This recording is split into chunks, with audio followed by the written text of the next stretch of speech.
On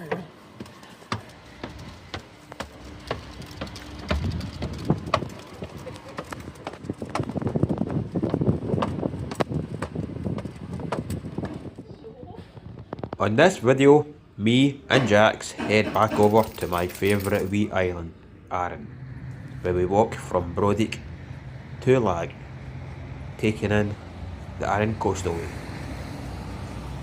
We didn't bother doing the first section from Brodick to Lamlash as I had done it previously, so we headed up over Fairy Glen into Lamlash, which has got some cracking views over to the Arran Mountains as you see. So I better explain how it came about doing the Arran Costal Way. It was last year I started doing it from Guy after abandoning a camp at Corryfian Lochin because the wind was horrendous and it was just ripping tent pegs out, as you can see here. So I ended up bailing, walking back down to the Guy. My motor was parked at Catacall, so we walked to Catacall to pick up the van, and that was the first section.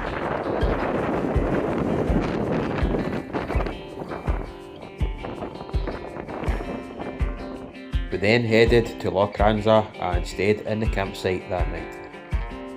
We then headed back over a few months later, got the bus to Pyrmill and done the Pyrmill Hills where we camped on Ben Barrett. We then headed down the next day into Glen Catacall, back to Catacall, where we picked up the Coastal Way again to Lamlash.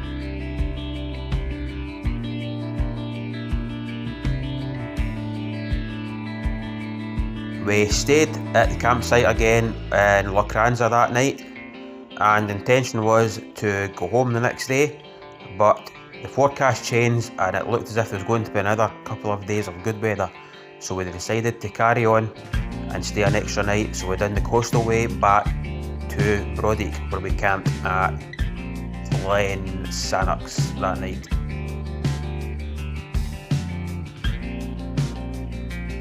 And like I said, we returned shortly after that to do the section from Brodick to Lamlash.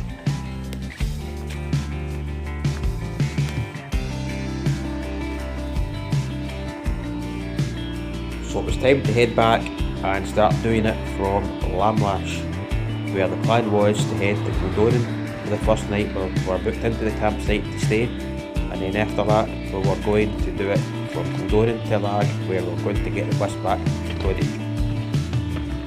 I'd been looking for a weather window where it was good weather for a couple of days, and there was two sections that needed done at low tide, and everything all tied in together so I could get these sections done with the good weather.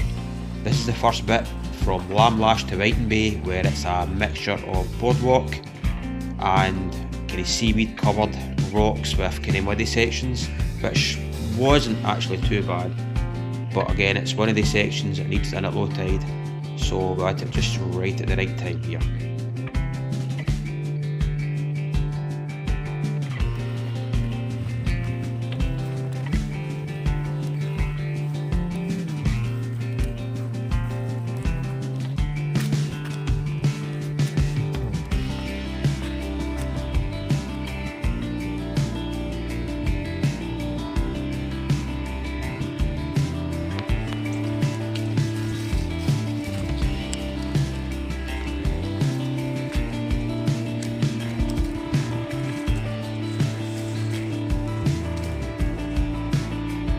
Here we are at King Cross Point with cracking views back to the Holy Isle, Lamlash and the Arran Mountains.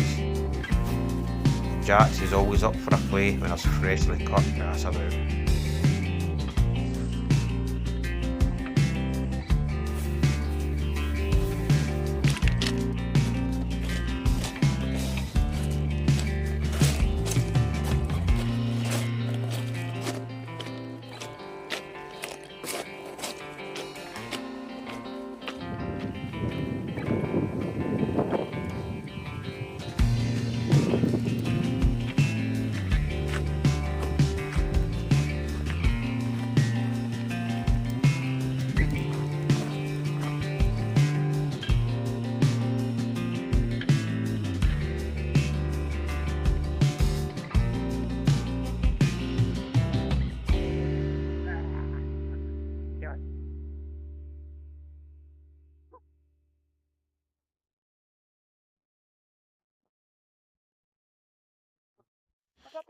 This is us heading into Whiten Bay, where we stopped off at the coffee pot where I had a well deserved bit of cake and coffee before heading on to the next section.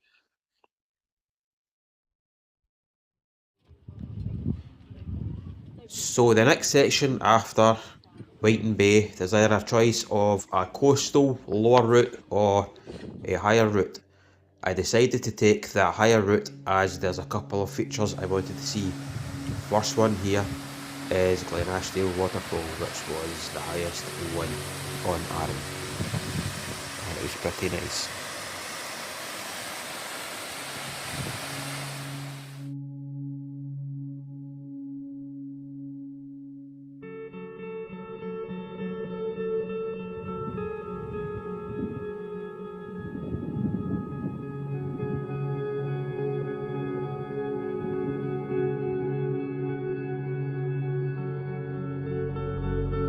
Next up was the Giant's Graves, two Neolithic chambered tombs that's got some fantastic views looking over the Holy Isle and Whiten Bay with the mountains of Arran in the background again.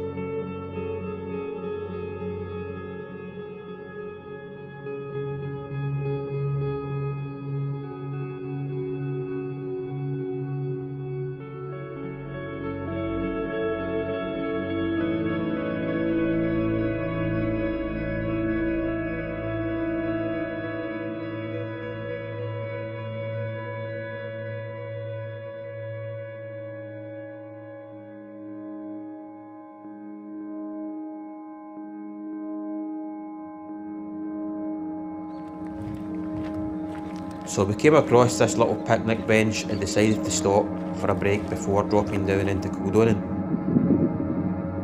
Something caught my eye when I was looking out over towards the Holy Isle. Turns out it was the Waverley, the last seagoing passenger paddle steamer in the world, built in 1946 and still going. It was great to actually see it in person.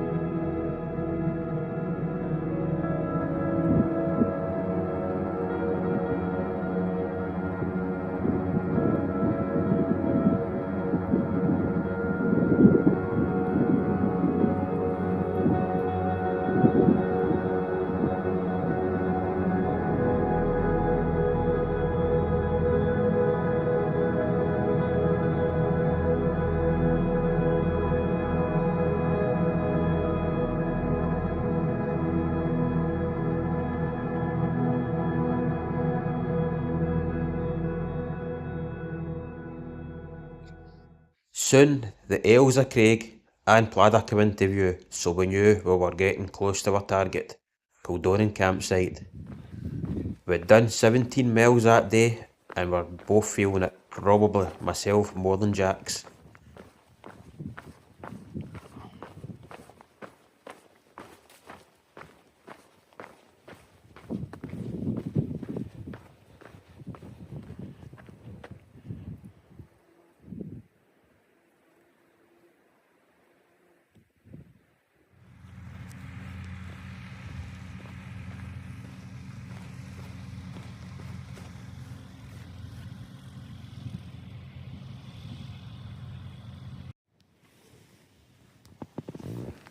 It was good to get the tent up and chill for a bit, grab some dinner. Jax had a wee nap for a bit, and there was actually a whisky club on at the village hall that night that I was tempted to go to, but I decided not to and behave myself. So it wasn't long before Jax was awake again and being his normal roaster self.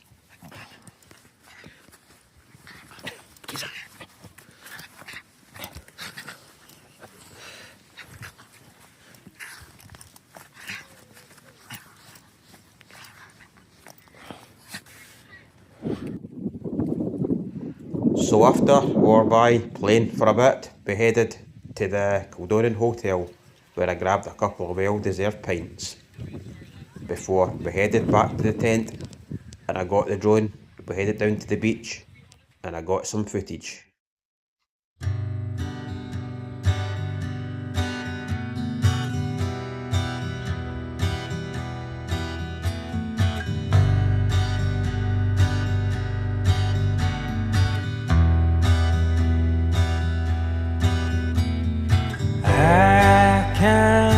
take away your pain. Plasters on your bleeding veins, and hold you, throw away your fear.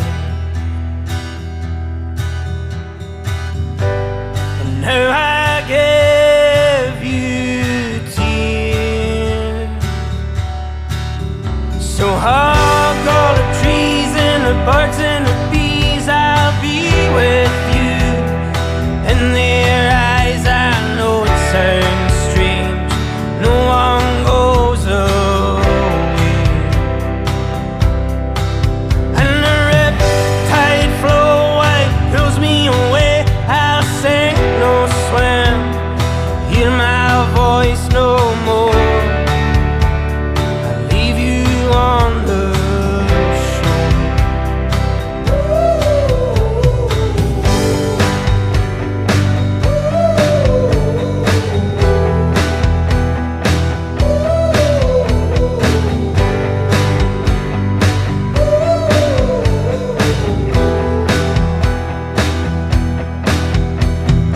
nowhere to swallow water now.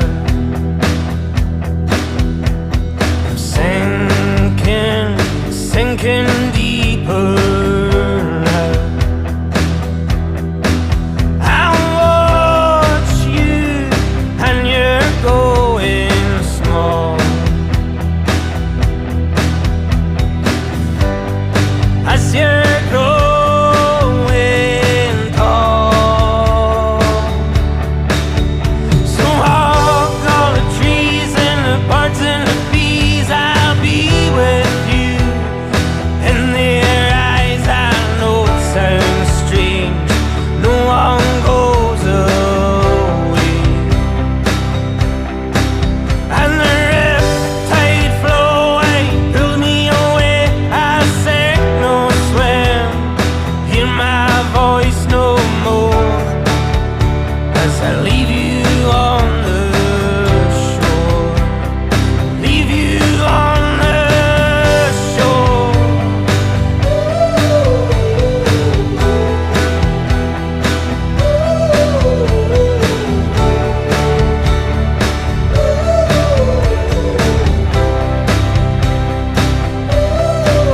And the riptide,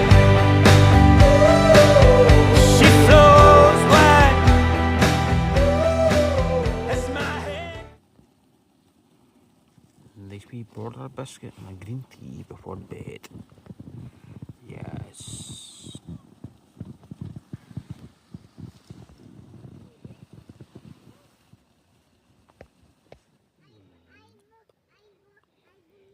So the next morning, we just chilled for a bit as there was no rush, had some breakfast, had a couple of coffees, as we had to time the next section right, as it was summer. You did not want to be caught when the tide was coming in, as you'll see.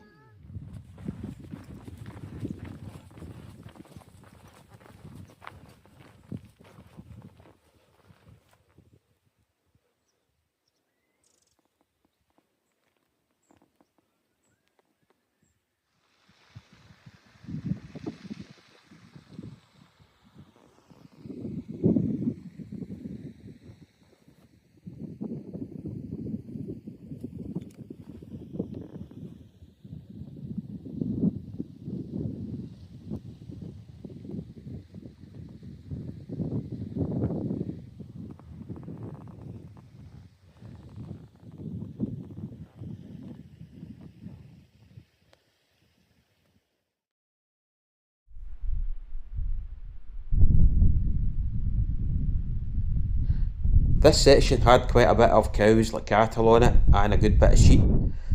Suddenly I could hear this noise coming from somewhere, and I thought it was sheep, but then I realised it was coming from out at sea, which could have only meant one thing: loads of seals. And it was probably the most seals I've ever seen in my life before. There must have been well over 50 in this one section. It was pretty amazing to see.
So this section round Benning Head is probably the crux on the full Arran Coastal Way. This is a section that is recommended hitting 2 hours either side of the tide. Today it was 11 was low tide, so we got there about 9:30, which gave us plenty of time to get round it. This section's like really covered in huge boulders, lots of scree. It's just really slow going, really tricky, hands in rock, lots of scrambling. It was definitely tough on Jacks, but he handled it perfectly, like the wee trooper he is. I probably only had to give him a hand in maybe like 10% of it. And as you can see here as well, there's like big cliffs, so there's really no escape if you end up getting in bother. Definitely a section to take care on. Good boy.